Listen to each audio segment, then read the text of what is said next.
listeners, the brothers sisters that take time out of their busy schedules to gather for discussions, be it religious or geopolitical any meaningful discussion جو ہمارے اور ہمارے آنے والی generations کے لیے کچھ نہ کچھ فائدہ مند ہو سکتی ہے. I thank you for inviting me. جی ذرا بھائی جزاک اللہ خیر. تو ذرا بھائی آج 13 اگست ہے، تو مجھے پتہ چلا کہ آج شاید گرے لانچ کی بھی آپ کی اینیورسری ہے، اور اس کے علاوہ انڈیپینڈنس ڈے بھی لکیلی آ گیا اسی دوران. تو ذرا بھائی ہم ٹاپک کی طرف چلتے ہیں. جس طرح کافی لوگ ہم کہہ رہے تھے کہ ٹاپک لو اسٹریٹ آزادی کیوں ہے، تو اس میں ہم انڈیپینڈنس کا ریوائول یا اس پہ بھی بات کر سکتے تھے. تو ذرا بھی فرسٹ آف آل تو جس طرح آپ کا ہسٹری پہ اور رائٹنگ پہ کافی اچھا اسکوپ ہے، تو آپ ایک کریٹیکل ویو رکھتے ہیں. تو ذرا بھی فرسٹ آف آل تو ہم پہلے 5-10 منٹ میں آپ اس مومنٹ کو تھوڑا سا ریوائیو کر دیجئے جس مومنٹ پہ 1947 پہ جب ہمیں آزادی ملی. تو پھر ہم اپنی ڈسکشن کو آج تھوڑا آگے لے کے چلیں گے، جس میں ہم آپ سے وہ جاننا چاہیں گے کہ 1947 سے اب تک کی وہ ڈیپ ہسٹری، یا وہ جو جس مقصد کے لیے آپ کا گرے لاؤنچ بھی تھا کہ اس میں ہر موضوع کا ایک گرے میٹر ڈسکس ہوتا تھا. جو آپ کے ایک پوڈ کاسٹ میں سن رہا تھا کہ آپ نے کہا تھا کہ ہسٹری کی اگر میں وہ باتیں بتانا شروع کر دوں تو شاید آپ لوگ سن بھی نہ پائیں. تو بہت کم لوگ ہیں آپ جیسے جو ہمیں اس چیز سے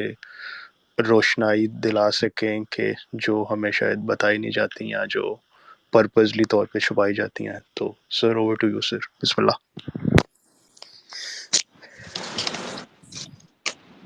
جی بسم اللہ الرحمن الرحیم. سب سے پہلے تو آپ سب لوگوں کو جہاں جہاں پاکستانی موجود ہیں جو اپنے آپ کو اس آئیڈینٹی کے ساتھ ایسوسیٹ کرتے ہیں، ان کو ہیپی انڈیپینڈنس ڈے، جو کل انشاءاللہ آج رات 12 بجے کے بعد اور کل انشاءاللہ سب لوگ انشاءاللہ دیکھیں گے. لیکن ساتھ ساتھ اس دن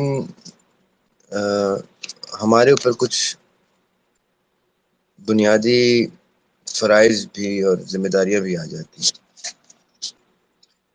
یعنی 100 سال پہلے 1923 میں جب یہ وقت چل رہا تھا، جب یہ کوششیں چل رہی تھیں اور اس طرح کے معاملات ڈسکس ہوتے تھے کہ پاکستان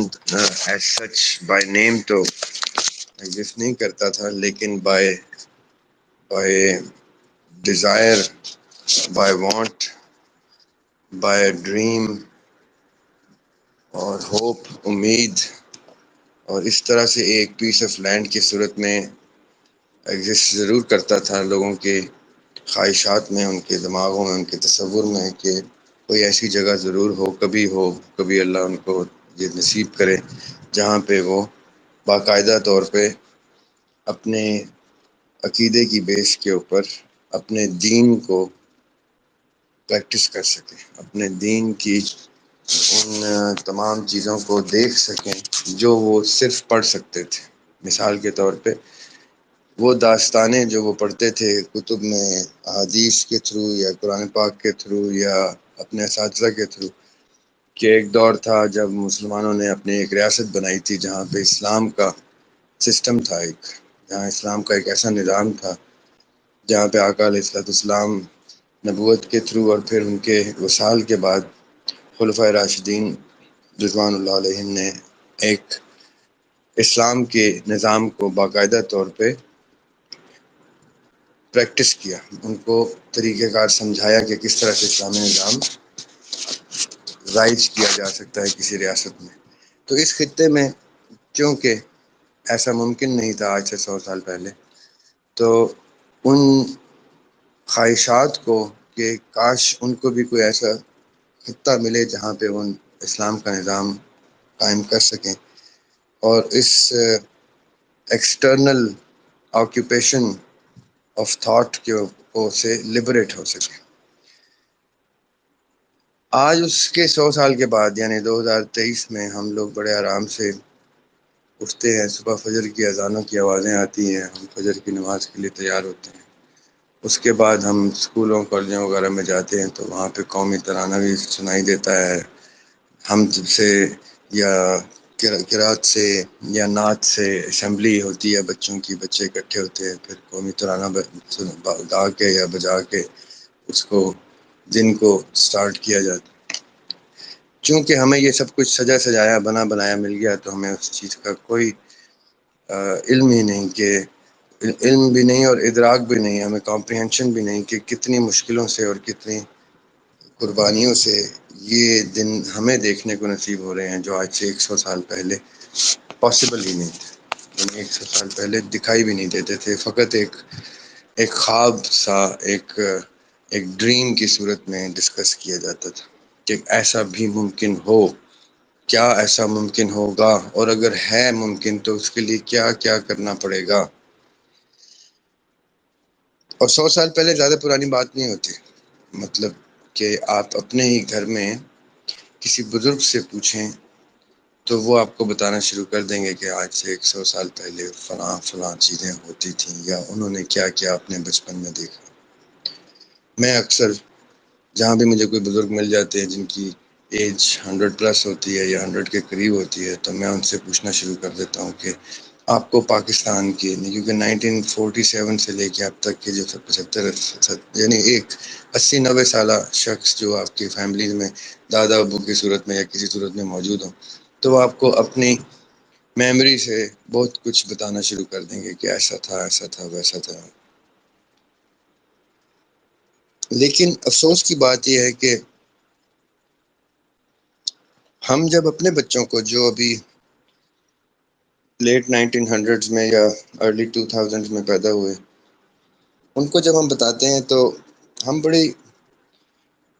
سول لیس ڈسکشن کرتے ہیں۔ سول لیس ڈسکشن کا کیا مطلب ہے کہ کیونکہ ہمیں تو بنا بنایا مل گیا تھا پاکستان، ہم تو بڑے ہوئے تو پاکستان میں پیدا ہوئے تو پاکستان میں پیدا ہوئے، تو ہم ان کو یہ باتیں بتا ہی نہیں سکتے کہ کتنی مشکلوں، پریشانیوں اور کتنی قربانیوں کے بعد ایک ایسا خطہ ملا جس خطے میں ہم باقاعدہ طور پہ اسلام کی پریکٹس کر سکتے ہیں۔ اور اسلام کی نہیں بلکہ ہم تو اب اسلام سے بھی آگے جا چکے ہیں، ہم اسلام کے آگے اسلام کو ٹکڑوں میں بانٹ کے اس کی بے تحاشا شاخیں نکال کے ایسی رنگ برنگی حرکتیں، رسومات اور رواج قائم کر چکے ہیں کہ اب تو اسلام ڈھونڈنا مشکل ہو جاتا ہے اس میں سے کہ حقیقت کون سی ہے، اسلام کون سا تھا، وہ کون سا اسلام تھا جس کا مطلب پاکستان کا مطلب کیا لا الہ الا اللہ تھا، وہ کون سے لوگ تھے جو تمام مسالک سائٹ پہ کر کے اکٹھے ہو گئے تھے اور 100 سال پہلے ہی، کچھ 70-80 سال پہلے ہی اپنے تمام مسالک سائٹ پہ کر کے ایک مذہب کے نام کے اوپر ایک خطہ لے چکے تھے۔ اب تو یہ بات ہی ایک فیری ٹیل لگتی ہے کہ کیا یہ سنی اور شیعہ بھی اکٹھے ہو سکتے تھے؟ کیا سنیوں میں سنی اور بریلوی بھی اکٹھے ہو سکتے تھے؟ کیا یہ اہل حدیث اور دیوبند والے لوگ بھی اکٹھے ہو سکتے تھے؟ یہ تو پاسبل ہی نہیں لگتا۔ یہ تو نماز ساتھ میں پڑھنے کو کفر سمجھتے ہیں، یہ تو آگے امام کے ان کے فرقے کا نہ ہو، ان کے مسلک کا نہ ہو، ان کی طریقت کا نہ ہو تو اس نماز کو یہ غارت کر دیتے ہیں۔ تو یہ کون لوگ ہیں جو ہم دیکھ رہے ہیں؟ وہ کون لوگ تھے جو اکٹھے ہو گئے تھے؟ میں نے پاکستانیوں کو صرف انڈیا پاکستان کے میچ کے اوپر اکٹھے ہوتے دیکھا ہے، آپ نے بھی شاید انڈیا پاکستان کے میچ پہ ان کو اکٹھے ہوتے دیکھا ہے، اور کسی چیز میں یہ اکٹھے نہیں ہوتے، ساتھ برداشت نہیں کرتے اپنا ایک دوسرے کے ساتھ، یہ اس طرح سے یکجا نہیں ہوتے کسی کاز پہ، سوائے ایک ٹی وی کے اوپر لگے ہوئے انڈیا پاکستان کے میچ پہ یہ اکٹھے ہوتے ہیں، اور کسی چیز پہ میں نے ذاتی طور پہ اپنی 40-45 سالہ زندگی میں یہ چیز نہیں دیکھی، اور نہ مجھے کوئی ایسا خام خیالی ہے کہ میں دیکھوں گا ان کو کبھی آئندہ بھی اکٹھے ہوتے سوائے انڈیا پاکستان کے میچ کے۔ نہ یہ ایک دوسرے کے گھر میں بہن بیٹی کی شادی کے، یعنی ایک شیعہ کے گھر میں ایک سنی لڑکی کا جانا یا ایک سنی لڑکے کے گھر میں ایک شیعہ لڑکی کا آنا، یہ اس طرح کے معاملات سے لے کے ان کی نمازوں سے، ان کی رسومات سے، ان کی تمام تر طور طریقوں سے پتہ چل جاتا ہے کہ اقبال نے جو قومی نظریہ دیا تھا، اب اس کا سیکول آئے گا تو وہ کچھ 6 قومی نظریہ آئے گا، اور اگر اس کا بھی آگے کوئی سیکول آئے گا تو وہ کوئی 72-73 فرقوں کی قوموں کے نام پہ کوئی نظریہ آئے گا تو آئے گا۔ اب اس 2 قومی نظریہ جس میں ہندو اور مسلمان کو سیپریٹ کیا گیا تھا، جس کی بیس پہ یہ خطہ تخلیق کیا گیا تھا، وہ کانسیپٹ اب فقط ایک فیری ٹیل بن کے رہ گیا۔ اس لیے جب بھی 14 اگست آتا ہے تو مجھے تو سڑکوں پہ ہلڑ بازیاں اور شور شرابہ اور ڈسکمفرٹ، پیس کی دھجیاں اڑانا، لوگوں کو تنگ کرنا، اور اس کے علاوہ تو اس قوم کا کوئی بھی کوئی ڈپکشن نظر نہیں آتی۔ آپ کو اگر نظر آتی ہے تو شاید آپ لوگ کسی بہتر لینس سے دیکھتے ہیں پاکستان۔ مجھے تو ابھی میں گاڑی ڈرائیو کر رہا تھا تو مجھے ہر جگہ سے یہی کال آ رہی تھی کہ بھائی جلدی سے جہاں پہ بھی ہو کسی سیف جگہ پہ پہنچ جاؤ، کیونکہ پاکستانی سڑکوں پہ آنے لگے ہیں۔ اور جب پاکستانی سڑکوں پہ آ جاتے ہیں 13 اگست کو، تو وہ ان جانوروں سے بھی بدتر ہوتے ہیں جو سٹیمپیڈ میں جب جانوروں کی بھگدڑ مچتی ہے تو وہ اندھوں کی طرح بھاگتے ہیں جانور، اس کو سٹیمپیڈ کہتے ہیں انگلش میں۔ اس میں بڑے بڑے جانور مر جاتے ہیں، اس میں ہاتھی بھی نیچے آ جائے تو مر جاتا ہے، اس میں کوئی بھی چیتا شیر بھی آ جائے تو سٹیمپیڈ کی نظر ہو جاتا ہے۔ تو یہ جب 13 اگست کو یہ سٹیمپیڈ ابھی کھل جائے گا، ابھی اگلے گھنٹے ایک میں وہ سٹیمپیڈ ان جانوروں کو سڑکوں پہ آزاد کر دے گا، جو جانور سڑکوں پہ ایسے نکلیں گے کہ آگے کسی کی بہن بیٹی بچہ کچھ ہو۔ میرے گھر میں خاص طور پہ سختی ہے ہمیشہ سے کہ کوئی شخص 13 اگست کو رات کو باہر نہیں نکلے گا، کیونکہ اس وقت سڑکوں پہ وہ جانور پائے جاتے ہیں جو کچھ بھی کر سکتے ہیں، جو اگر گاڑی میں تو آپ کے اوپر سے گاڑی گزار سکتے ہیں، جو اگر موٹر سائیکل میں تو آپ کو تنگ کر سکتے ہیں، چھیڑ سکتے ہیں، آپ کے اوپر کوئی نہ کوئی پٹاخے اور بارود اور اس طرح کی کوئی چیز پھینک سکتے ہیں،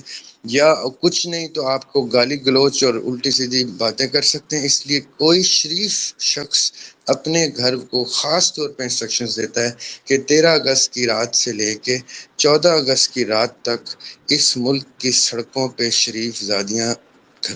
گھروں میں رہیں، شریف زادیاں سڑکوں پہ نہ نکلیں، شریف زادے سڑکوں پہ نہ نکلیں، ورنہ ایک ان نون ہجوم آئے گا جس کو جو پتہ نہیں کون سے گھروں کا ہے، کیونکہ میں تو جس گھر میں بھی فون کرتا ہوں کہتے ہیں ہم اس رات کو باہر جانا مناسب نہیں سمجھتے۔ یہ پتہ نہیں کون سے گھروں کے جانور آزاد ہوتے ہیں جو آ کے سب ان لوگوں کی آزادی کو بند کر دیتے ہیں، اسے ایک رات کے لیے سب شرفا کی آزادی بند کر دیتے ہیں، ان کو قید کر کے ثابت کرتے ہیں کہ اس رات صرف ہم یہ جانور آزاد ہیں۔ اب پتہ نہیں اگر یہ کمائی ہے، یہ سیکھا ہے پاکستانیوں نے، یہ پاکستانیت ہے، تو لعنت ہے ایسی آزادی کے اوپر کہ اگر یہ آزادی ہے تو یہ آزادی جو دوسروں کے لیے، اپنے ہی بہن بھائیوں اور پڑوسیوں اور ہمسایوں کے لیے اتنی نقصان دہ ہے، تو اللہ تعالیٰ ان سے یہ کم از کم سڑکوں پہ آئے ہوئے لوگوں سے یہ آزادی ایسے چھین لے جیسے اس انصاف بنتا ہے، اور پھر کبھی ان کو آزادی نصیب نہ ہو۔ یہ میری بد دعا ہے ان تمام لوگوں کے لیے جو سڑکوں پہ آ کے اس ٹائم وہ طوفان لے کے آتے ہیں، جس طوفان سے کے نقصان کا آپ کسی پسماندگان سے پوچھیں جو اس نقصان کا شکار ہوتے ہیں، تو وہ آپ کو رو کے بتاتے ہیں کہ یار رات کو یہ ہوا، فلاں ہوا، ہماری فلاں چیز ٹوٹ گئی، فلاں چیز توڑ دی، ہمیں فلاں چیز ماری گئی، ہمیں فلاں ہو گیا، یہ ہو گیا، وہ ہو گیا، کیونکہ غلطی سے وہ اس وقت رات کو گھر آ رہے تھے یا گھر سے کہیں جا رہے تھے۔ یہ آزادی قطن نہیں ہے، نہ یہ 100 سال پہلے اگر اس ٹائم دیکھی جاتی تو ان لوگوں نے کہنا تھا کہ یار ہم باز آئے ایسی آزادی سے، اگر یہ کچھ کرنا انہوں نے آزاد ہو کے۔ لیکن اسائڈ فرام دیٹ، آپ کے ٹاپک، کیونکہ آپ نے ٹاپک میں یہ بڑی خطرناک سی بات لکھی ہے، میں پہلے اس کے اوپر آنا چاہتا ہوں۔ لبرٹی اور انڈیپینڈنس میں ایک تھوڑا سا فرق ہوتا ہے۔ پاکستان کو انڈیپینڈنس ملی ٹیکنیکلی 1952 میں، 1948 میں نہیں، 1952 تک پاکستان یو کے کی ڈومینین سے آزادی لے رہا تھا۔ محترم جناب حضرت محمد علی جناح رحمۃ اللہ علیہ اس وقت گورنر جنرل آف پاکستان تھے۔ گورنر جنرل ایک ایسی پوسٹ ہوتی ہے، ایسی پوزیشن ہوتی ہے جو برٹش رول اپنے رولز کو یا اپنی حکومت کو ترک کرنے سے پہلے ایک handing over taking over sort of a period ہوتا ہے. اس پیریڈ تک وہ گورنر جنرل متعین کرتی ہیں کسی کو، اور اس کے بعد آہستہ آہستہ اپنی پاورز ریلنکوش کر کے جب تک اس ملک کا اپنا آئین تشکیل نہیں دیا جاتا، اس ملک کی باقاعدہ طور پہ انڈیپینڈنس اس کے حوالے کرنے میں یہ 3-4 سال لگ جاتے ہیں. 1947 میں جب پاکستان اور 15 اگست کو ہندوستان، یہ دونوں آزاد ہوئے سو ٹو اسپیک، تو یہ آہستہ آہستہ کیونکہ ان کے بارڈرز کا، ان کے علاقوں کا تعین، ان کی چیزوں کی واپسی، ان کے ملٹری کی ڈویژن، ان کی املاک کی ڈویژن، اس میں ٹائم لگنا تھا. اس لیے جناح کو رحمۃ اللہ علیہ کو گورنر جنرل یہاں پہ اپوائنٹ کیا گیا، اور اس دوران انہوں نے پھر ان تمام چیزوں کا ڈویژن کرنا تھا جو دونوں ممالک نے آپس میں اس وقت شیئرڈ ملٹری تھی، شیئرڈ املاک تھی، شیئرڈ ریسورسز تھی، شیئرڈ حکومت تھی. اس کو 2 حصوں میں تقسیم کرنے کے لیے کہ کہاں کہاں کس کس کو کیا کیا چیز ملے گی، پاکستان کے حصے میں کون سی چیزیں آئیں گی، ہندوستان کے حصے میں کون سی چیزیں آئیں گی. یہ ایک پیریڈ آف ٹائم تھا جو 1947 سے لے کے پہلے آئین تک فکس کیا گیا. اسی دوران پاکستان ابھی آزاد نہیں ہوا تھا، لبریٹ نہیں ہوا تھا، انڈیپینڈنٹ بھی نہیں ہوا تھا بائی دا وے. تو بابا قوم کو مار دیا گیا، قتل کر دیا گیا. اس کے بعد مادر ملت کو بھی مار دیا گیا، قتل کر دیا گیا. تو ہمارا ملک پیدا ہوا تو ہم نے یتیمی دیکھنی شروع کر دی جب 1948 میں جناح کو بائی فورس ان کو ان سرکمسٹانسز میں چھوڑا گیا جن سرکمسٹانسز میں کوئی شخص بھی مر جاتا ہے. اگر میں آپ کی آکسیجن سپلائی لائن بند کر دوں، آپ ایک پیشنٹ ہیں، آپ ایک کسی مرض میں مبتلا ہیں اور آپ کو آکسیجن لائن ملی ہوئی ہے، اور میں اس آکسیجن لائن کو بند کر دیتا ہوں، تو آپ مرض سے نہیں مرے، آپ اس قتل سے مرے، اس حرکت سے مرے جو میں نے کی. وہ اقدام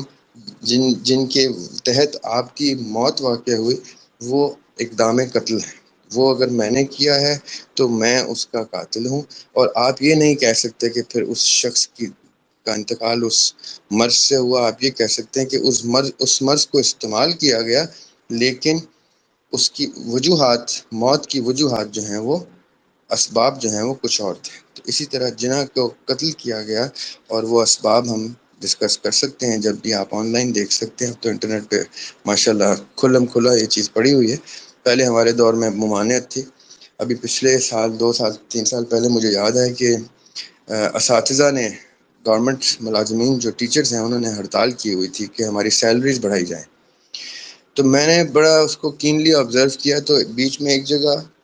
ٹیچرز کے کسی مجمع میں کسی ٹیچر نے ایک پلے کارڈ اٹھایا ہوا تھا، اور اس کے اوپر لکھا ہوا تھا ہماری مانگیں پوری کی جائیں ورنہ ہم بچوں کو اصلی والا مطالعہ پاکستان پڑھا دیں گے.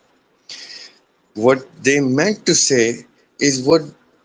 the textbook board teaches Pakistan is not facts, is not the truth. وہ سچ یا حقیقت نہیں ہے. وہ ٹوسٹڈ ریالٹی ہے جو ہمیں بتائی جاتی ہے کہ ہم نے یہ لالی پاپ کھلانا ہے، یہ فیری ٹیل سنانی ہے، یہ کینڈی رکھنی ہے. بچوں کو حقیقت بتائی تو بچے پریشان ہو جائیں گے. مجھے یاد ہے کہ میں پنڈی کے سب سے فائنسٹ اسکول سے پڑھا ہوں. اس وقت سب سے فائنسٹ اسکول تھا صدیق پبلک اسکول.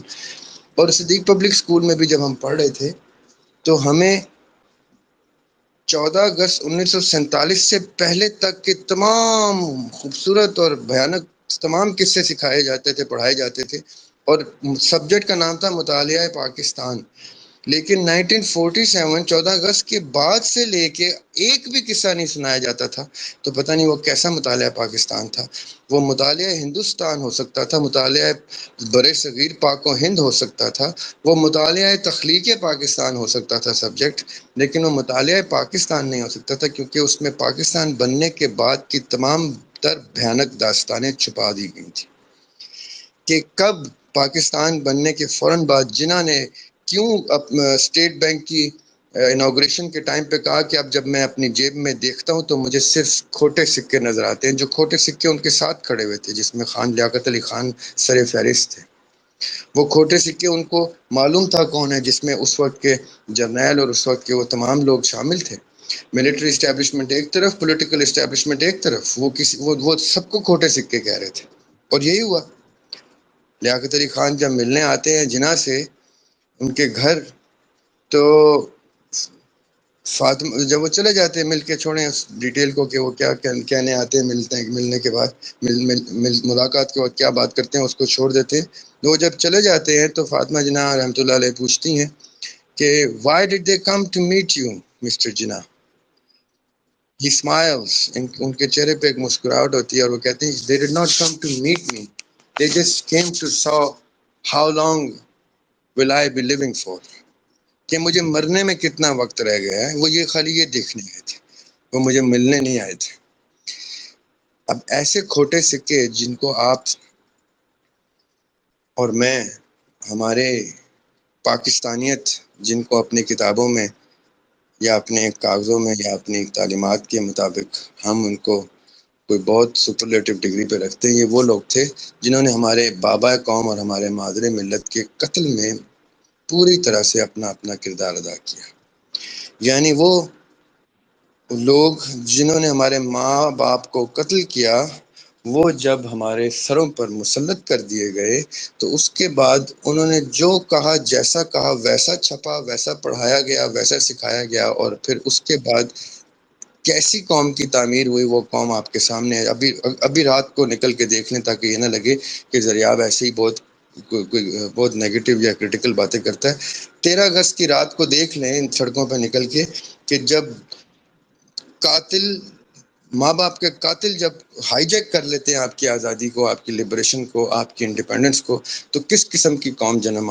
دیتے ہیں. وہ آپ 13 اگست کی رات سڑکوں پہ، اسلام آباد کی کیپٹل کی سڑکوں پہ دیکھ سکتے ہیں کہ جو قاتلوں کی بنائی ہوئی حکومت جب کسی قوم پر مسلط ہوتی ہے تو کس قسم کی قوم کو وہ جنم دیتی ہے، تخلیق کرتی ہے. اس قوم کا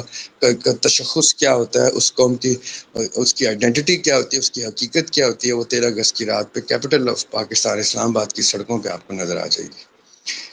اگر یہ بابا قوم اور مادر ملت، ان کی بنائی ہوئی قوم، ان کے بنایا ہوا ویژن، ان کا بنایا ہوا کانسیپٹ یہ قتل نہ ہوتے اور ان کے ہاتھ میں ہی رہتی حکومت اور یہی لے کے چلتے، تو آئی ایم پریٹی شیور کہ یہ حرکتیں نہ ہمیں دکھائی دیتی سڑکوں پہ جو حرکتیں ہمیں ابھی ان قاتلوں کے بعد کی حکومتوں کی دکھائی دیتی ہیں. اب پلیز اس ٹویٹر سپیس میں یہ مت پوچھیے گا بیوقوفوں کی طرح کہ اچھا آپ کہہ رہے ہیں قاتل، تو قاتل کون تھے؟ مجھ سے ہمیشہ سب یہی پوچھتے ہیں قاتل کون تھے. آپ اپنے دنیا جہان کی ریلیجن کی آیتیں نکالنے کے لیے گوگل میں آپ کشٹ اٹھا لیتے ہیں، آپ اپنے اوپر بوجھ لے لیتے ہیں، لیکن جب یہ ڈھونڈنا ہوتا ہے کہ ماں باپ کا قاتل کون ہے تو وہ صرف دریاب ہاشمی سے پوچھتے ہیں. آپ اگر دریاب ہاشمی کو اتنا غم تھا ماں باپ کے مرنے کا اور اس نے ریسرچ کر کے دیکھ لیا کہ نام لے لے کے دیکھ لیا اور نام لیے بھی کئی پوڈ کاسٹ میں کہ قاتل کون تھے، تو آپ بھی تھوڑی سی محنت کر لیں.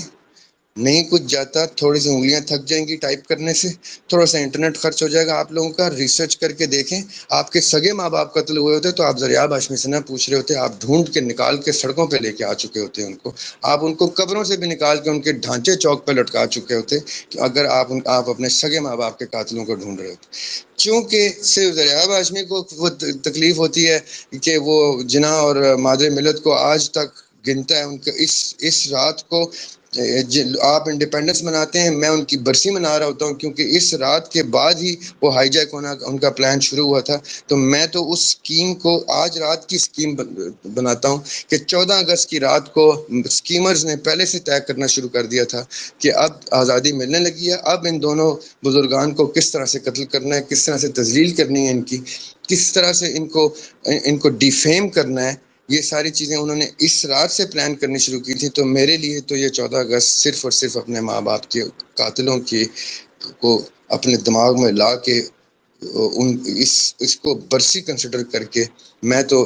مسلسل ریسرچ میں اور پلان میں اور اسٹریٹجی میں آتا ہوں کہ میں نے ان قاتلوں کو ٹھکانے کیسے لگانا ہے، میں نے اپنے ماں باپ کا بدلہ کیسے لینا. اس لیے آپ لوگ بھی یہ کیجیے گا، مجھ سے یہ مت پوچھیے گا کہ قاتلوں کا نام کیا ہے، کیونکہ اگر مجھ سے کوئی پوچھتا ہے اور میں نام بتا دیتا ہوں تو وہ اپنا نام بھی لکھوائے، مجھے کسی کاغذ پہ اپنی ساری ڈیٹیل لکھوائے، مجھے اپنا پلان بتائے اور مجھے یہ بتائے کہ کتنے عرصے میں وہ کیا کر لے گا اگر میں نام بتاتا ہوں، تب میں ان کو نام بھی بتا دوں گا، ان کو ایڈریس بھی بتا دوں گا کہ کہاں کہاں پائے جاتے ہیں وہ تمام قاتلین جنہوں نے ہمارے ماں باپ کو قتل کیا تھا۔ میں ان کے بچوں کے نام بھی بتا دوں گا، یہ بھی بتا دوں گا کون کون سی پوسٹ پہ کہاں کہاں بیٹھے ہوئے کیا کیا کر رہے ہیں، حکومت کے کون سے اداروں میں، پرائیویٹلی کون سے اداروں میں کیا کیا کر رہے ہیں، میں سب کچھ آپ کو بتا دوں گا، اس صورت میں کہ اگر آپ اس کو جاننے کے بعد ان کو سڑک پہ لانے کے کا تہیہ کرتے ہیں، کوئی عہد کرتے ہیں میرے ساتھ۔ ایسے ہی پوچھنا just for the fun of it, for the shake of it, یہ گفتگو مت کیجیے گا، کیونکہ یہ بڑی سیریس نائٹ ہوتی ہے۔ جس طرح محرم کا ایک ایسپیکٹ مجھے بڑا ایک سیریس فیز میں رکھتا ہے کہ میں نان سیریس اور فولش گفتگو برداشت نہیں کرتا، اس طرح میں 14 اگست کی رات کو بھی کسی قسم کی نان سیریس سوال آپ لوگوں کے برداشت نہیں کروں گا۔ پھر میرے ایٹیٹیوڈ پہ پلیز کوشچن مت کیجیے گا کہ یہ بدتمیز شخص ہے یا بدلحاظ شخص ہے یا یہ منہ پھٹ ہے یا ایسا ہے ویسا ہے۔ یہ وہ رات ہے جس رات آپ لوگوں نے اپنے بچوں کو بتانا ہے کہ بچوں، ہمیں جو اللہ سبحانہ وتعالیٰ نے لبرٹی دینی تھی، لبریشن دینی تھی، جو فرسٹ سٹیپ آف انڈیپینڈنس کے بعد ہمیں ملنی تھی، اس رات پلاننگ اسٹریٹجی شروع ہو گئی تھی۔ بچوں کو یہ بتانا ہے کہ 14 اگست سے پلاننگ ان کی شروع ہو گئی تھی اور 1 سال کے اندر انہوں نے بابا قوم کو قتل کیا، اور پھر اس کے بعد ودن فیو ایئرس مادر ملت کو تذلیل کیا، سڑکوں پہ لا کے تذلیل کیا اور ان کو گھر میں گھس کے قتل کیا، اور اس کے بعد ہماری لبرٹی کبھی بھی ہمیں نصیب نہیں ہوئی، لبریشن ہمیں کبھی نصیب نہیں ہوئی۔ وہی قاتل مسلط رہے، وہ قاتل پیدائشی طور پہ ویسے ہی غلام تھے، اسی لیے انہوں نے ایک ماسٹر چنا، ایک اپنا مالک، رب کے علاوہ ایک بندے کو، ایک گروپ آف پیپل کو اپنا مالک مانا، اپنا خالق مانا، اپنا رازق مانا، اپنا سب کچھ مان کے ان کی عبادت شروع کی، ایک فیک گاڈ اسٹیبلش کیا، اور اس فیک گاڈ اسٹیبلش کرنے کے بعد کی وجہ سے پاکستان میں کبھی بھی اسلام کا سسٹم نافذ نہیں ہو سکا۔ میں نے اکثر ہمارے واٹس ایپ گروپس میں ایک ڈاکیومنٹ شیئر کیا ہے جس میں جناح رحمۃ اللہ علیہ کی گفتگو ہے پیر آف مانکا شریف کے، ان کی تمام گفتگو اور پوری میٹنگ کا پورا ڈاکیومنٹ میں نے آپ لوگوں سے شیئر کیا ہوا ہے واٹس ایپ گروپ میں۔ وہ ڈاکیومنٹ کسی بھی گرے لاؤنجر سے پوچھ لیجیے گا، تمام گرے لاؤنجرس کے پاس انشاءاللہ وہ موجود ہوگا، وہ آپ ان سے لیجیے گا، اس میں دیکھیے گا کہ جناح رحمۃ اللہ علیہ نے کس طرح تمام کے تمام علماء اور مشائخ کو اکٹھا کیا تھا، اور ان کو اکٹھا کر کے یہ کہا تھا کہ ریلیجن والا کانسیپٹ، ریلیجن والی سائڈ آپ دیکھیں گے، آپ تمام کے تمام جید علماء اکٹھے بیٹھ کے ایک سسٹم بنائیں گے جس میں شیعہ سنی کو آپس میں کوئی اعتراض نہیں ہوگا، وہ اکٹھے بیٹھ کے شریعہ نظام شریعت کا ایک ماڈل تیار کریں گے، چاہے اس میں ٹائم لگے، چاہے اس میں ڈسکشنز لگیں، چاہے اس میں پیسہ لگے، کچھ لگے۔ جناح رحمۃ اللہ علیہ نے یہ ڈسکشن اس کاغذ میں لکھی ہوئی ہے کہ وہ یہ سارا کچھ انہی مشائخ کی مشورے کے بعد اسلام کا سسٹم پاکستان میں شریعت کے نام سے لے کے آئیں گے۔ اس لیے آپ کے پی ٹی آئی کے جو بھی لیڈرز جو فولش ترین گفتگو کرتے ہیں ٹی وی پہ آ کے، عمران خان سے لے کے نیچے تک، اور پھر پی ڈی ایم کے لیڈرز اور وہ ساری کی ساری پارٹیز کے لیڈرز جو آ کے کہتے ہیں کہ جناح نے پاکستان کو ایک سیکولر اسٹیٹ بنانا تھا، یہ کاغذ پیر آف مانکا شریف والے ڈسکشن والا کاغذ ان تمام عمران خان سے لے کے تمام لوگوں کے منہ پہ ایک تماچا بن کے سنائی دے گا، آپ کو دکھائی دے گا جب آپ وہ ڈاکومنٹ پڑھیں گے کہ جناح رحمۃ اللہ علیہ نے یہ ملک صرف اور صرف اسلام کے نظام شریعہ کے لیے اس ملک کی انڈیپینڈنس کی بیس کھڑی کی تھی۔ انہوں نے گفتگو صرف شریعت کی تھی، انہوں نے کہا تھا کہ ادھر اسلام کا سسٹم ہوگا اور نظام شریعت ہوگی، اور وہ واحد نظام شریعت ہوگی جس میں شیعہ سنی اور تمام عقائد مل کے اپنے تمام کے تمام سینئر موسٹ علماء کی گائیڈنس میں ایک سسٹم کو تشکیل دیں گے، جس میں جیسے ابھی نظام شریعت کے یہ شریعہ لاء کے اندر فقہ حنفی اور فقہ جعفریہ کی ایک پروویژن پائی جاتی ہے، اس طرح سے جناح نے اس وقت آج سے 100 سال پہلے، 70-80 سال پہلے، جنہوں نے یہ کہا تھا کہ جب آپ نظام شریعہ لے کے آئیں گے تو یہ ملحوظ خاطر رکھیں گے کہ فقہ حنفیہ اور فقہ جعفریہ آپس میں اس چیز کو باہمی مشاورت سے اس کو تشکیل دیں گے، تاکہ کل کوئی کیس آتا ہے، کوئی لا میں کوئی ایسا کوئی کیس آتا ہے جس میں وہ فقہ حنفیہ کے مطابق اپنے منصف کو مقرر کرنا چاہتے ہیں تو فقہ حنفیہ کے منصف ہوں گے، اور اگر فقہ جعفریہ کے منصف رکھنا چاہتے ہیں تو فقہ جعفریہ کے منصف ہوں گے، لیکن نظام شریعہ ہی اسلامی جمہوریہ پاکستان کا نظام ہوگا۔ یہ ساری کی ساری گفتگو، یہ ساری کی ساری باتیں، یہ سب کچھ لکھی جا چکی ہیں، چاہے جتنی بھی کوششیں کریں یہ مٹانے والے یہ چیزیں نہیں مٹ سکتی۔ یہ سب تحریر کردہ ہیں، یہ سب آپ کو آن لائن اویلیبل ہے، آپ ڈھونڈیں، ریسرچ کریں اور جاگیں آج کی رات، آج کا دن، کہ this day comes as a slip on the faces of all those who say that Pakistan is a secular state or was supposed to be a secular state. Pakistan was built and Pakistan was created in the name of Islam. It is the only country at that time in 1947 which was created in the name of a theology, the theology based on Quran Pak. اس کے بعد 1948 میں اسرائیل نے اپنے آپ کو کلیم کیا کہ وہ تھیولوجی کے اوپر ایک تھیولوجیکل سٹیٹ اسٹیبلش کر رہی ہے۔ یہ انہی دونوں سٹیٹس نے ہی اینڈ میں آ کے، یہ میں آپ کو ابھی سے بتا دیتا ہوں کہ اینڈ میں آ کے یہی دو سٹیٹس جو اپنے آپ کو تھیولوجیکل سٹیٹس کہتی ہیں، انہی کی جنگ ہونی ہے، انہوں نے ہی لڑنا ہے اور انشاءاللہ اسلام کا ہی بول بالا ہونا ہے، اسلام نے ہی فتح نصرت لینی ہے، کیونکہ وہ فیک تھیولوجی کے اوپر کھڑے ہیں۔ ان کی کوئی بھی گراؤنڈ، ان کی فاؤنڈیشن اس امر کو ثابت نہیں کرتی جس امر کی بیس پہ دو قومی نظریہ تھا، کیونکہ ان کے پاس کوئی اقبال موجود نہیں تھے جو بتا سکتے کہ ہم نے یہ بیس کھڑی کیسے کی، ہم کس بیس پہ اس ملک کو ایک اسلامی جمہوریہ پاکستان کا خطہ کہہ رہے ہیں، ہم نے کتنی ہسٹری دیکھی ہے یہاں پہ اسلام کی، یہاں پہ کتنے 100 سال اسلام رہا ہے اور اسلامی حکومت رہی ہے، چاہے وہ کسی بھی شیپ میں رہی ہے، کیونکہ خلفائے راشدین کے جانے کے بعد تو ویسے بھی اسلام کا نظام شٹر ہو چکا تھا اور صرف بادشاہت رہ گئی تھی۔ وہی بادشاہت اس خطے نے کتنے 100 سال دیکھی ہے، اس کے بعد اس کے اوپر آ کے غیر مسلم مسلط ہوئے، چاہے وہ ہندوؤں کی شیپ میں ہوئے، چاہے وہ برٹش کی کرسچنس کی صورت میں ہوئے، لیکن this particular part of the world, چاہے دنیا آپ کو کچھ بھی کہے، this particular part of the world was created in the name of Islam by the greatest leader of his time, Jinnah رحمۃ اللہ علیہ۔ اس وقت کے واحد مجاہد پلانٹ پہ جو تھے وہ جناح رحمۃ اللہ علیہ تھے، جنہوں نے ثابت کیا تھا کہ وہ اللہ تعالیٰ کے مجاہد ہیں۔ انہوں نے یہ ملک کریٹ کیا، اس کے بعد اس مجاہد کو شہید کیا گیا، اس کی بہن کو شہید کیا، ٹارچر کر کے شہید کیا گیا، اور اس کے بعد آج ہم کچھ 70 سال کے بعد ڈسکس کر رہے ہیں سڑکوں پہ نکلنا جائز ہے، غلط ہے، یا یہ گفتگو کرنا جائز ہے کہ کیا ہوا تھا ہمارے ساتھ، کب ہم سے ہماری آزادی چھینی گئی، ہماری لبریشن ہمیں کیسے۔ میں نے تو گرے لاؤنج کے اوپر ہماری پوری ٹیم نے ایک موٹو فلرش کرنا شروع کر دیا ہے، روڈ ٹو 2047، جس میں ہم 2047 میں پاکستان کو دوبارہ سے لبریٹ کرائیں گے انشاءاللہ العظیم۔ ہم دوبارہ سے جناح وقع پاکستان، یہ کوئی نیا پاکستان والا ڈرامہ ہم نہیں کریں گے، یہ جو پی ٹی آئی والے جو ہے یہ لگے رہتے ہیں نیا پاکستان تو فلاں پاکستان،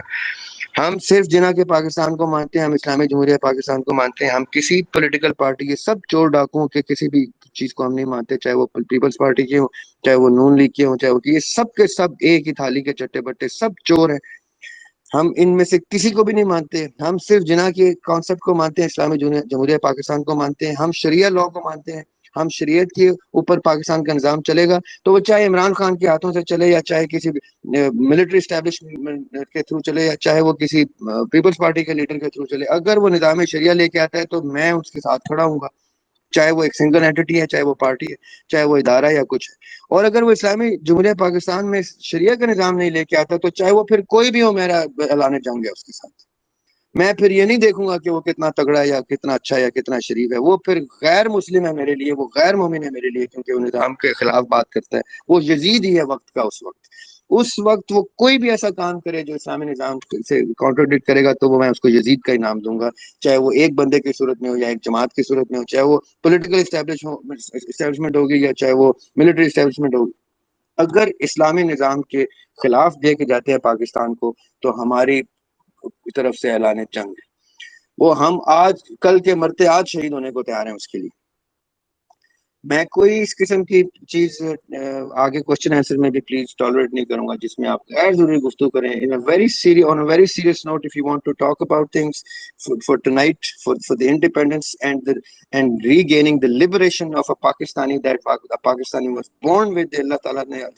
پاکستانی بچے کو پیدائشی طور پہ یہ لبریشن کا تحفہ دیا تھا. یہ چھیننے والوں کے خلاف میری اعلان جنگ ہمیشہ سے ہے، ہمیشہ رہے گا جب تک میری سانس میں سانس ہے. میں جنا کے پاکستان کو، اسلامی جمہوریہ پاکستان کو ریوائیو کرنے کے لیے کوشاں ہوں، اور 2047 میرا ٹارگیٹ ہے. میں کوئی اس وقت تک زندہ رہوں نہ رہوں، میں کچھ نہ کچھ آپ لوگوں کے لیے اور ہماری پوری ٹیم کچھ نہ کچھ کرنے کو تیار ہے کہ 2047 میں ہم after 100 years of Pakistan's independence we will liberate Pakistan again and start نظام شریعہ by hook or by crook. By all means we will bring اسلامی نظام شریعہ into پاکستان، اور اس کے لیے ہماری ٹیمیں کوشاں ہیں.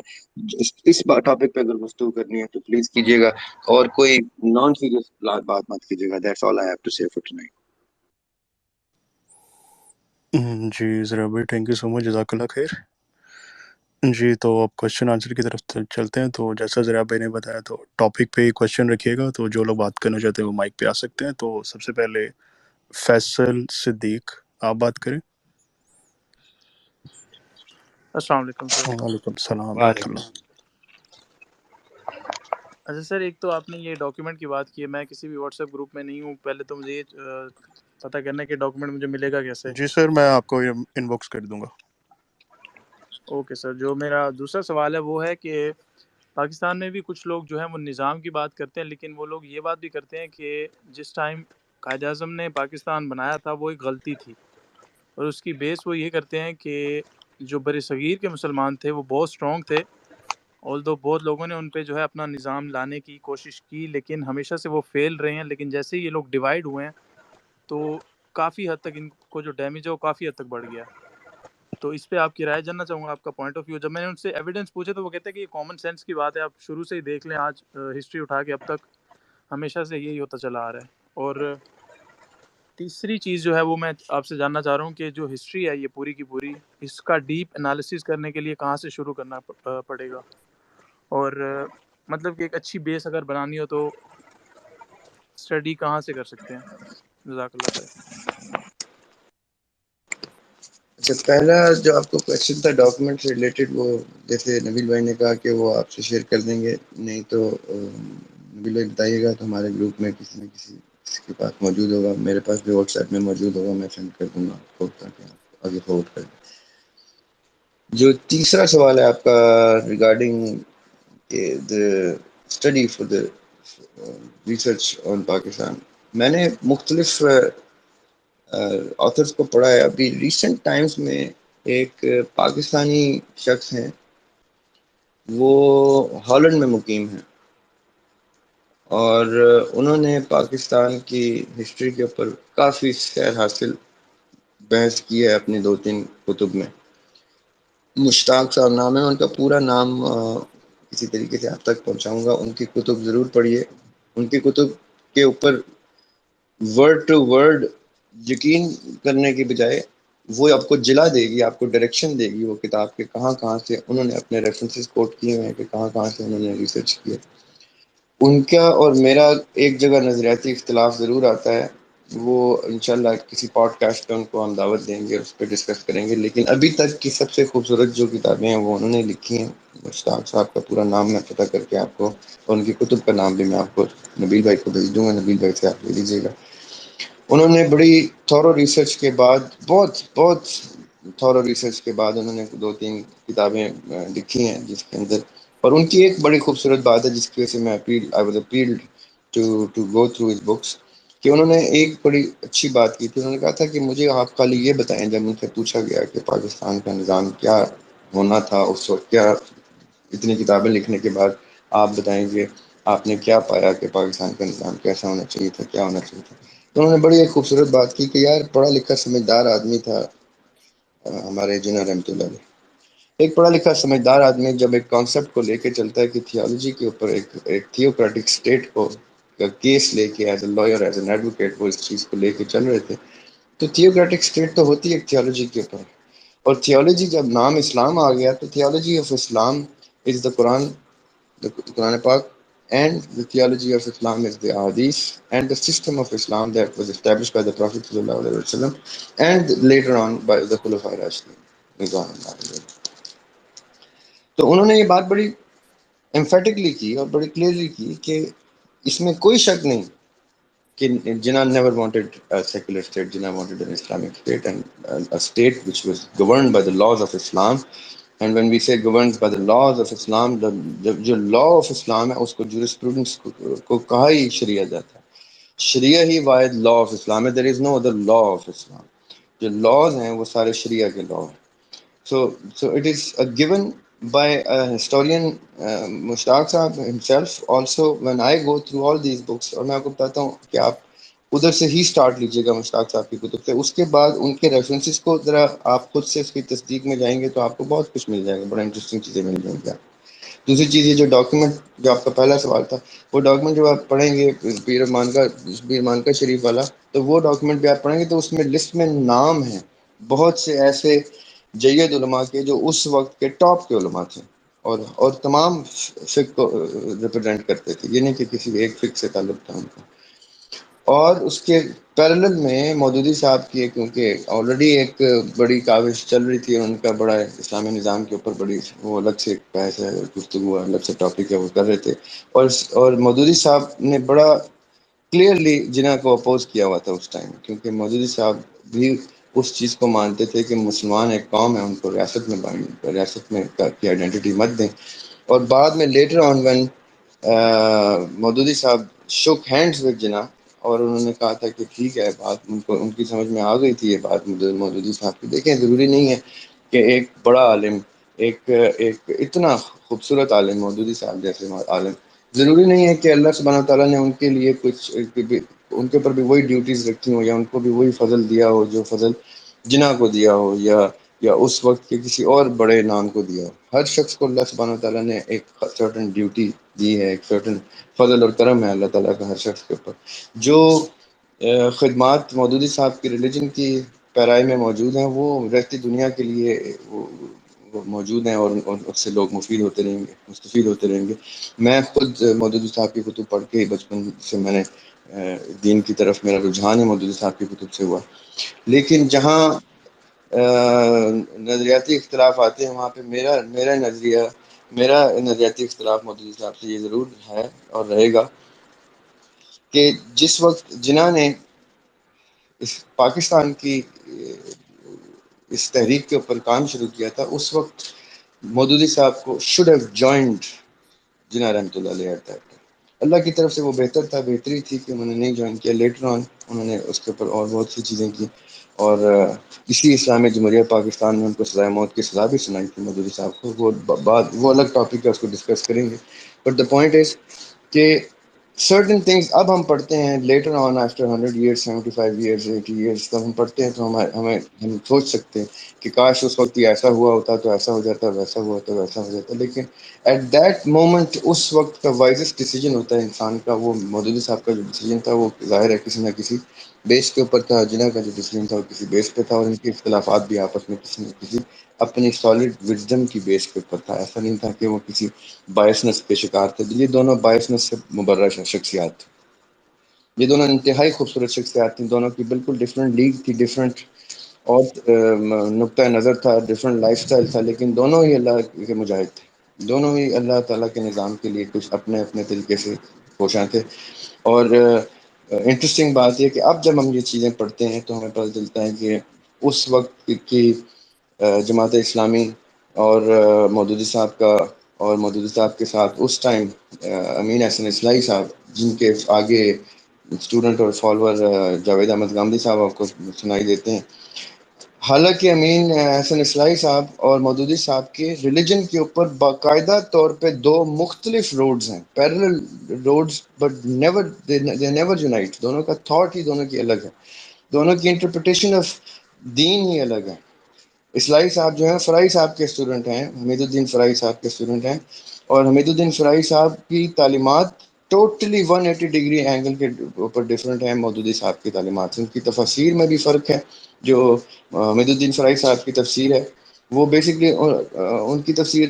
کم ہے, اصلاحی صاحب کی زیادہ ہے. 18-19 صورتیں کی تھی, تفسیر لکھی تھی فرائی صاحب نے, تو فرائی صاحب کا انتقال ہو گیا تھا, تو پھر اس کے بعد اصلاحی صاحب نے وہ تفسیر لکھی تھی. لیکن انٹرسٹنگ بات یہ ہے کہ یہ اپوزٹ تفسیر والے دو گروپ جماعت اسلامی میں اکٹھے ہو گئے تھے. مودودی صاحب کے رائٹ ہینڈ تھے اصلاحی صاحب, جو ریلیجن میں تو بیسکلی ان کے ساتھ مختلف نقطہ نظر رکھتے تھے, باقاعدہ مختلف نقطہ نظر رکھتے تھے, یعنی ایک ہی صورت کی تفسیر میں آپس میں بحث کی ان دونوں کے. لیکن جماعت اسلامی کی جب تشکیل ہوئی تو یہ اکٹھے پائے گئے, یہاں تک کہ اصلاحی صاحب نے مودودی صاحب کو وہاں ڈیفینڈ کیا جہاں پہ ان کی ڈیفینس میں کوئی بھی کھڑا نہیں ہوتا. لیکن جب آتی تھی بات ریاست کی, جماعت اسلامی کی, ان چیزوں کی, تو یہ یکجا تھے. اور اسی طرح بعد میں later on how and when they accepted and joined Jinnah and shook hands with him, what he achieved is a great achievement جو اللہ تعالیٰ نے تحفے میں عنایت کی ان کو ان کی کاوشوں پہ. اور اس کے بعد مودودی صاحب جوائنڈ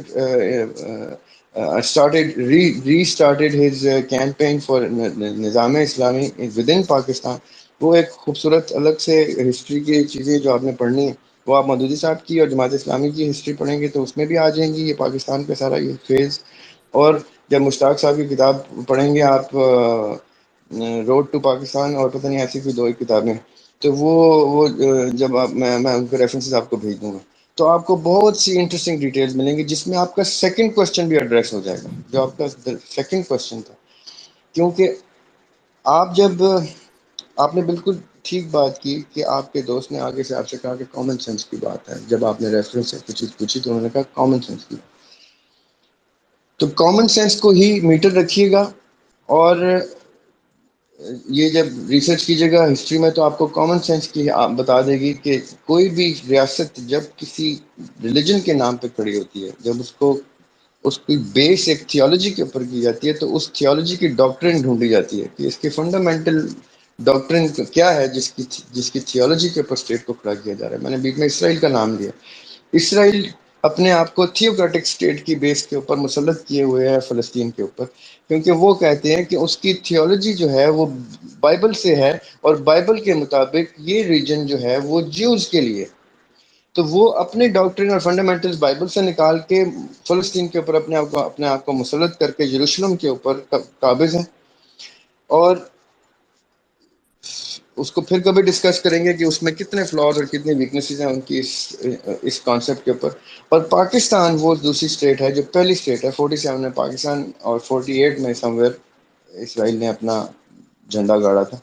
تو 47 میں پاکستان بھی ایک تھیولوجی کے اوپر اسٹیبلش کیا گیا, اور وہ تھیولوجی صرف اور صرف ڈاکٹرن آف اسلام, ڈاکٹرن اینڈ فنڈامنٹلز آف اسلام, اور اسلام کا مطلب ہے قرآن و حدیث, اس کی روشنی میں آئے گا. تو آپ کا جو سیکنڈ کوشچن ہے اس میں وہ تھوڑا سا ٹیکنیکل اس طرح ہے کہ واقعی اس وقت بہت سی جماعتیں تھیں, بہت سی ایفرٹس تھیں جو رائے گاہ جاتی تھیں اور نہیں ہوتی تھیں, لیکن اس کا مطلب یہ ہرگز نہیں ہے کہ ان ایفرٹس کو جناح کی اس پوری تحریک اور جناح کی ٹیم کی تحریک کے ساتھ کہیں سے بھی جوڑا جائے. آپ ابھی ہسٹری پڑھیں گے تو آپ کو ہنسی آئے گی کہ میں جو گفتگو ابھی ڈیٹیل میں نہیں جانا چاہ رہا, وہ آپ کامن سینس ہی آپ کو فنی چیزیں آشکار کرے گی آپ کے اوپر کہ ایسا نہیں ہے جیسا آپ کے وہ دوست کہہ رہے. اینی وے, تو آپ ضرور مشتاق صاحب کی کتاب میں ریفرنس دوں گا, وہ پڑھیے گا. جی سر, جزاک اللہ خیر. جی سمیہ آپ بات کریں. جی السلام علیکم ورحمۃ اللہ.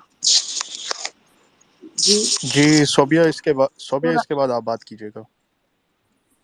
جی سمیہ بات کریں. جی جی ضریاب سر, بہت شکریہ آپ کا. مزید پزل مل گئے اس وقت آپ سے, اور پچھلی بار بھی جو آپ نے کربلا کا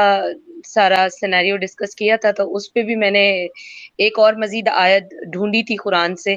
جو کہ بالکل ابراہیم علیہ السلام کو جو ہے کنیکٹ کرتی ہے حسین علیہ السلام سے. خوبصورت بات. تو بہت شکریہ آپ کا. اور اس کے علاوہ میں ابھی یہ جو ملا ہے اس پہ بھی میں ضرور ریسرچ کروں گی جو آپ نے ہمیں گائیڈ کیا ہے, اور اللہ ہمیں بھی سلامت کہ اس میں ہم آگے بڑھ سکیں اور آپ کے ساتھ دے سکیں. میرا سوال یہ تھا کہ جیسے میں نے ڈاکٹر اسرار احمد کی ایک دیکھی ہے ویڈیو کلپ کہ انہوں نے یہ بات کہی ہے کہ جھنڈے کو سلامی دینا اور جھنڈے کی جب حمد ہو رہی ہوتی ہے، ترانہ ہو رہا ہوتا ہے، اس پہ کھڑے ہو جانا شریعت کی طرف سے جو ہے وہ شرک کے زمرے میں جاتا ہے. تو میں چاہ رہی تھی کہ اس پہ تھوڑا سا آپ ہمیں گائیڈنس دیں کہ دین کو لے کے یا شریعت کو لے کے ہم وطن کی محبت کو کس طرح دیکھ سکتے ہیں تاکہ ہماری رہنمائی ہو. جزاک اللہ خیر. بارک اللہ فیک. جی ذرا بھائی میں ایک چیز آپ کو ایڈ کر دیتا ہوں کہ یہ کافی ٹرینڈ کر رہی تھی ابھی یہ ویڈیو، وہ ڈاکٹر اسرار صاحب کا ایک چھوٹا سا کلپ کاٹ کے نا وائرل ہو رہا تھا، جس میں وہ کہہ رہے تھے کہ جھنڈے کو سلامی دینا شرک ہے اور ترانے پہ کھڑا ہونا شرک ہے. تو اس پہ کافی لوگ آپس میں بحث کر رہے تھے، تو آپ اس موقع پہ موجود ہیں تو آپ اس پہ بہتر کلیئرنس دے دیں گے کہ ایکچوئل میں شرک ہوتا کیا ہے، اور کیا یہ واقعی میں جو سلامی دے رہا ہوتا ہے تو وہ اس زمرے میں شرک کر رہا ہوتا ہے کہ جس زمرے میں ہم اللہ پاک کی ذات کو لیتے ہیں. تو جی سر پلیز. یہ بڑا انٹرسٹنگ اور کامن کوشچن ہے یہ کہ ملک کی وطنیت کی دین میں کیا حیثیت ہے. ایک تو یہ سائیڈ ہے اس کوشچن کی. دوسری سائیڈ جو جھنڈے والی ہے، دیکھیں ڈاکٹر اسرار احمد رحمۃ اللہ علیہ، اللہ تعالیٰ ان کے درجات بلند کرے، is one of my teachers. یہ بھی جسٹ کوئک بیک گراؤنڈ کے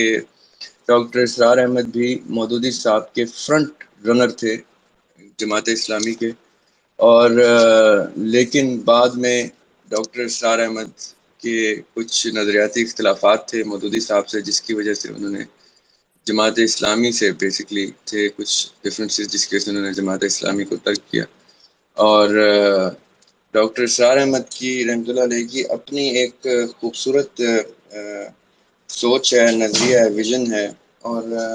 ان کی تھاٹ ہے. وہ اپنی ایک اوپینین کیری کرتے ہیں اور بڑی خوبصورت اوپینین کیری کرتے ہیں. ان کی تفسیر اور ان کی ریلیجن اور جیو پولیٹیکل حیثیت جو ہے پاکستان کی اور مسلمانوں کی اور مسلمان ایز اے قوم کی، ان کی ایک بڑی گرپ ہے اس کے اوپر اور بڑی اسٹرانگ اوپینین ضرور ہے. لیکن فرینکلی اسپیکنگ اتنے آرام سے کسی چیز کو ایسے شرک کے زمرے میں لے آنا اور یہ سب کچھ کرنا میں ذاتی طور پہ اس چیز کا قائل نہیں ہوں. کیونکہ آقا علیہ الصلوۃ والسلام ایک دن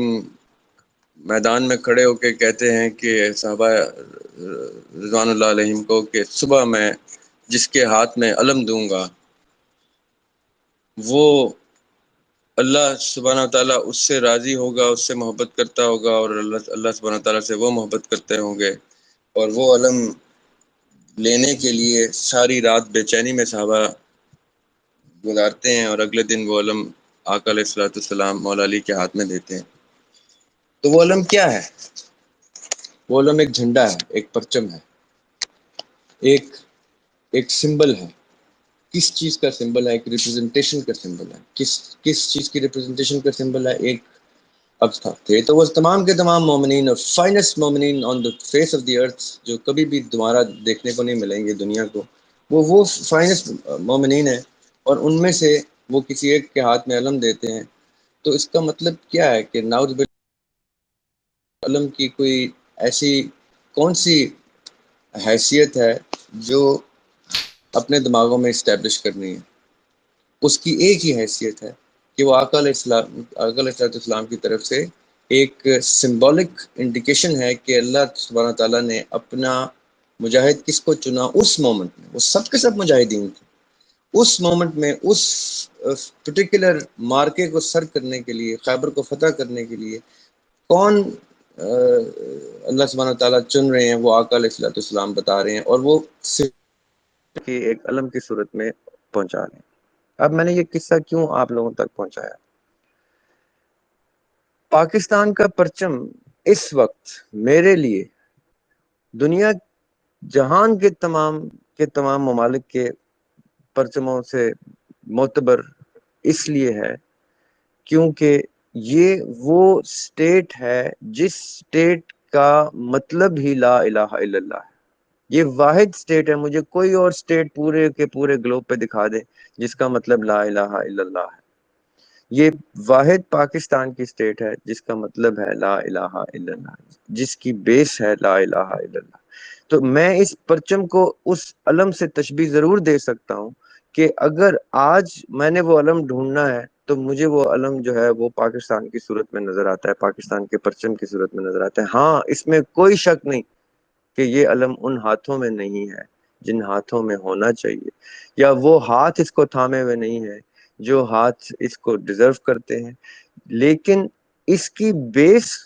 اس کا نام, اس کی حیثیت آج 70-80 سال کے بعد بھی وہی ہے. آج بھی میرے لیے پاکستان کا مطلب لا الہ الا اللہ ہے. آج بھی میں کسی کو کہتا ہوں کہ میرے ملک کے اندر میرا ملک دارالاسلام نہیں رہا, لیکن یہ دارالاسلام بننے کے لیے تشکیل دیا گیا تھا. آج بھی میں یہی کہتا ہوں کہ میری باقی کی زندگی میں وقف کر دوں اس کو دارالاسلام بنانے کے لیے. میں غزوہ ہند کو جب بھی حدیث کی روشنی میں پکچر کرتا ہوں تو میں پاکستان کو اس میں ایک وائٹل رول پلے کرتا ہوا دیکھنا چاہتا ہوں, اور میں سمجھتا ہوں کہ اس میں پاکستان وائٹل رول پلے کرے گا, اور یہی علم ہوگا, یہی پرچم ہوگا. اور اس کے مقابل میں یہ پرچم اگر سرنگوں ہوگا تو سوائے مہدی علیہ السلام کے علم کے آگے اور کسی کے آگے سرنگوں نہیں ہوگا, کیونکہ اسی پرچم نے جوائن کرنا ہے اس علم کو جو علم اہل بیت کے اس وقت کے ریپرزینٹیو مہدی علیہ السلام نے آ کے اپنے علم کے تھرو بلند کرنا ہے. اب واپس آتے ہیں آپ کے کوشچن پہ کہ ڈاکٹر اسرار کی ویڈیو وائرل ہو رہی ہے کہ جس میں وہ کہہ رہے ہیں پرچم کو سلامی دینا شرک ہے, فلاں شرک ہے. تو دیکھیں, آپ کا دین آپ کے عمل اور آپ کے عمل آپ کے نیت کے اوپر بیسڈ ہے. میں اگر پرچم کو سلوٹ کرتا ہوں یا میری ملٹری کا آدمی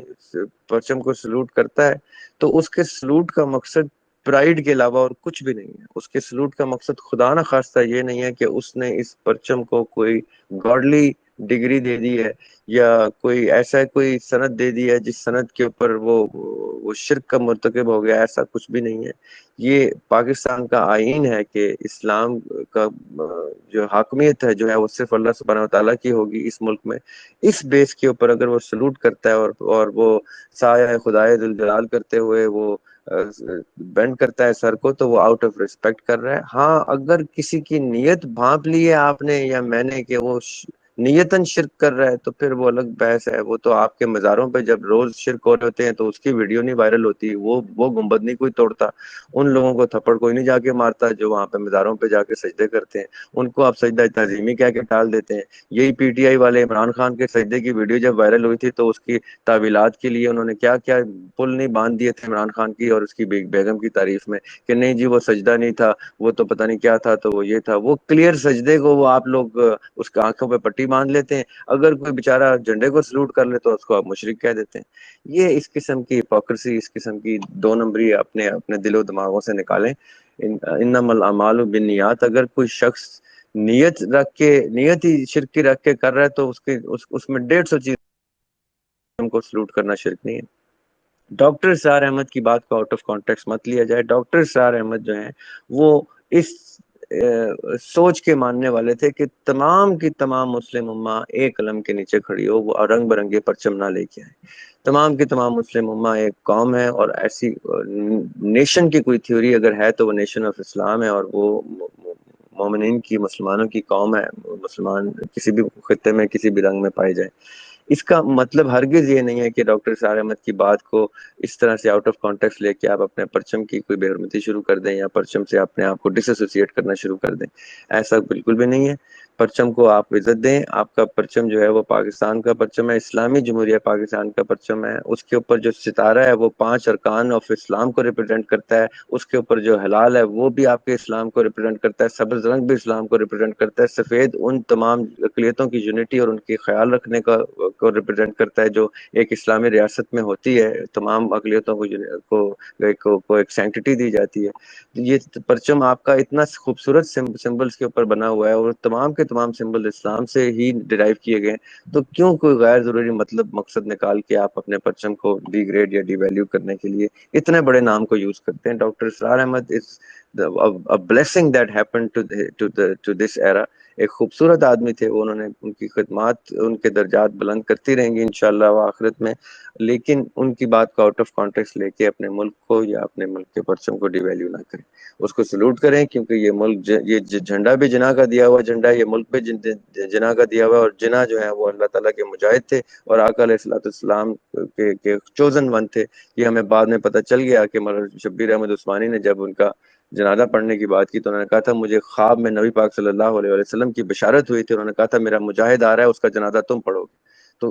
یہ کچھ چھوٹی بات ہے، یہ تو حدیث ہم پڑھ کے بڑے ہوئے ہیں کہ اگر آقا علیہ السلام نے کہا تھا اگر کوئی شخص کہے کہ اس نے مجھے خواب میں دیکھا ہے تو مان لینا کہ مجھے دیکھا ہے، کیونکہ شیطان میرا روپ نہیں دھار سکتا۔ تو اگر شبیر احمد عثمانی کے یا کسی بھی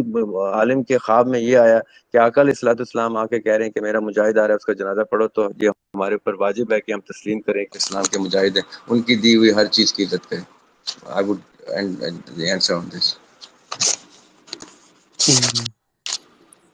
جی ذرا بھائی تھینک یو سو مچ، بہت بڑی کلیئرٹی کر دی آپ نے، یہ کافی کنفیوژن تھی۔